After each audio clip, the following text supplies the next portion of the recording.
My name is Yuri Papilaya. As a queer artist, I am often read as emotionally available, intuitive, and endlessly giving. This perception, part projection, part survival strategy, shapes the core of my practice. My work resists the assumption that softness means surrender.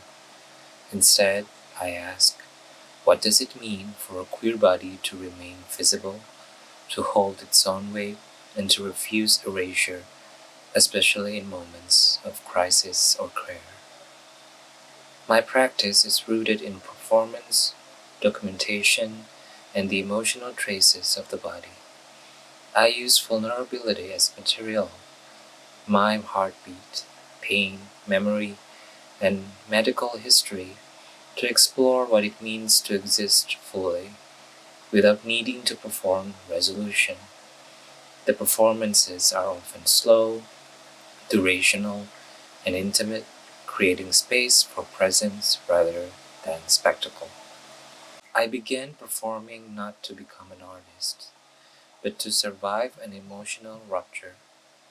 My first work, a live amplification of my heartbeat while repeatedly copying hospital records, became a refusal to disappear into silence. Since then, I've continued to ask, how do we archive tenderness, absence, or grief? How do we stay present even when it hurts?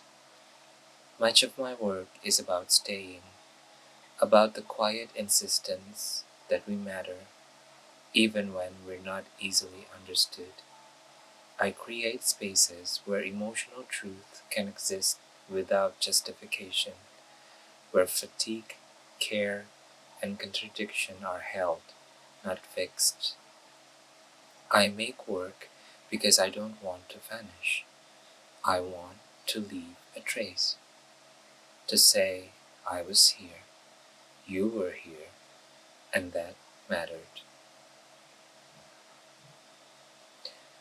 The Queer Oracle is Tired project emerges from a growing concern that spirituality and mysticism are increasingly used merely as shortcuts to cope with emotional discomfort. While magic may offer a sense of wonder or relief, these spaces often risk erasing personal accountability. I am deeply interested in the reality that vulnerability, originally a vessel for self-awareness and reflection, has become a kind of tool for control, to seek affirmation, to avoid facing deeper, quieter, and more painful truths, or even to assert power. Emotions are turned into instruments for interaction, rather than being embraced as a means to truly look inward and face oneself honestly. As a queer person, I have noticed that there is often an assumption that I possess limitless emotional availability, intuition, and generosity. But what happens when a queer empath refuses to fulfill these expectations and instead sets boundaries on their tenderness?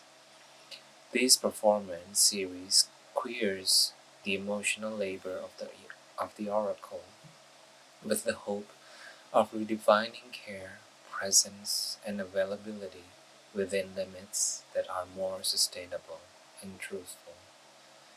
Traditionally, oracles are seen as holders of answers, yet in this space, power is returned to those seeking answers.